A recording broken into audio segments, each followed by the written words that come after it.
ఆ జిల్లాలో ఓ సీనియర్ నేత రాజకీయ భవిష్యత్తుపై ఆసక్తికర చర్చ జరుగుతోంది. సిట్టింగ్ ఎమ్మెల్యేగా, మాజీ మంత్రిగా కీలక బాధ్యతలు నిర్వహించిన ఆ నాయకుడు వచ్చే అసెంబ్లీ ఎన్నికల్లో పోటీకి దూరంగా ఉండాలని భావిస్తున్నారన్న ప్రచారం హాట్ టాపిక్గా మారింది. ఇక తాను ఎన్నికల బరిలో నిలవకుండా వారసుల్లో ఒకరికి అవకాశం కల్పించాలని ఇప్పటికే పార్టీ అధిష్టానానికి సంకేతాలు ఇచ్చారన్న టాక్ వినిపిస్తోంది. ఇప్పటినుంచే ఆయనకు ఎందుకు ఈ ఆలోచన? ప్రస్తుత ప్రభుత్వంలో మంత్రి పదవి దక్కకపోవటమే దీనికి కారణమా? కుటుంబ రాజకీయ వారసత్వాన్ని ఇప్పటినుంచే పక్కాగా ప్లాన్ చేయాలన్న వ్యూహమా? మరింతకీ ఆ మాజీ మంత్రి ఎవరు? తన స్థానంలో ఎవరిని బరిలోకి దింపాలని చూస్తున్నారు? ఏ జిల్లాలో జరుగుతోంది తెరచాటు రాజకీయం?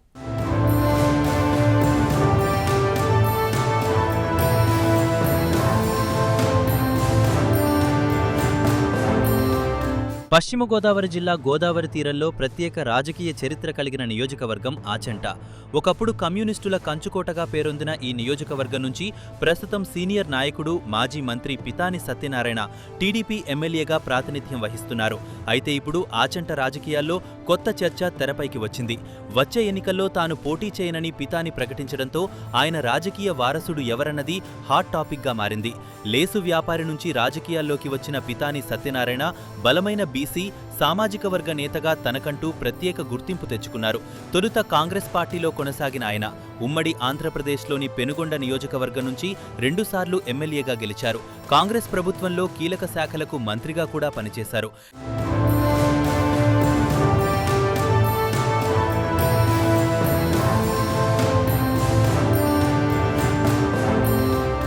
నియోజకవర్గాల పునర్విభజనలో పెనుగొండ నియోజకవర్గం కనుమరుగైంది.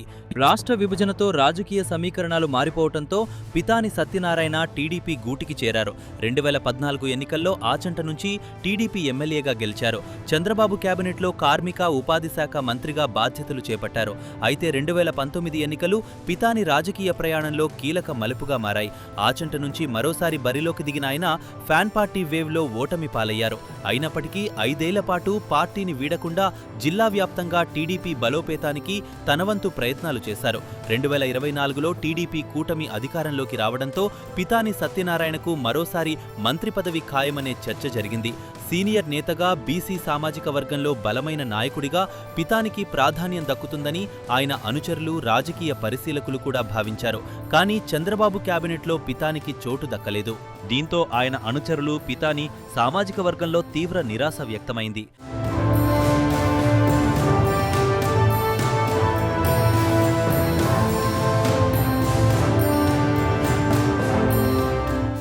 ఎన్నికల్లో గెలిచిన తొలినాళ్లలో నియోజకవర్గానికి దూరంగా కనిపించిన పితాని ముఖ్యమైన సమావేశాలకు కూడా పెద్దగా హాజరు కాలేదన్న చర్చ సాగింది.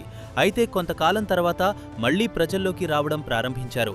నియోజకవర్గంలో అభివృద్ధి కార్యక్రమాలను సమీక్షిస్తూ ప్రజలను కలుస్తున్నారు. అదే సమయంలో ఆయన కుమారుడు వెంకట్ కూడా నియోజకవర్గంలో విస్తృతంగా పర్యటిస్తూ పలు కార్యక్రమాల్లో చురుగ్గా పాల్గొంటున్నారు. ఇదే సమయంలో పితాని సత్యనారాయణ చేసిన తాజా ప్రకటన ఇప్పుడు ఆచంట రాజకీయాల్లో ఆసక్తిని పెంచుతోంది.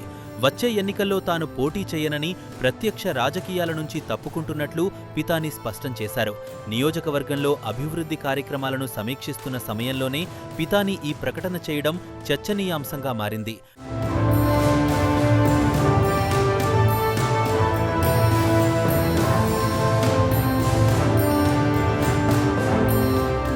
పితాని రాజకీయ ప్రస్థానానికి ఇంతటితోనే తెరపడుతుందా, లేక మరోసారి మంత్రి పదవి రూపంలో కొత్త మలుపు తిరుగుతుందా అన్నదే ఇప్పుడు అసలు ప్రశ్న.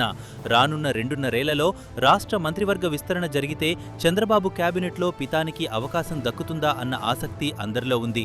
ఒకవేళ మంత్రి పదవి వస్తే ఆ పదవితోనే రాజకీయాలకు వీడ్కోలు పలుకుతారా, లేక ఎమ్మెల్యేగానే రాజకీయాల నుంచి తప్పుకుంటారా అన్నది ఆసక్తికరంగా మారింది.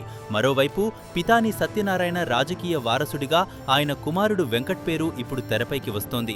ఇప్పటికే నియోజకవర్గంలో పర్యటిస్తూ ఎమ్మెల్యే అందుబాటులో లేని సమయంలో కార్యక్రమాలకు హాజరవుతూ ప్రజలకు దగ్గరవుతున్న వెంకట్ భవిష్యత్తులో రాజకీయ అరంగేట్రం చేస్తారా అన్న చర్చ సాగుతోంది.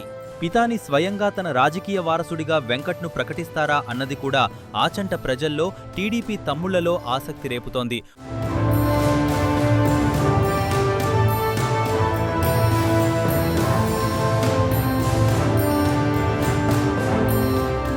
ఒకప్పుడు పెనుగొండ నుంచి కాంగ్రెస్ ఎమ్మెల్యేగా మంత్రిగా, ఆ తర్వాత ఆచంట నుంచి టీడీపీ ఎమ్మెల్యేగా రాజకీయ ప్రయాణాన్ని సాగించారు పితాని.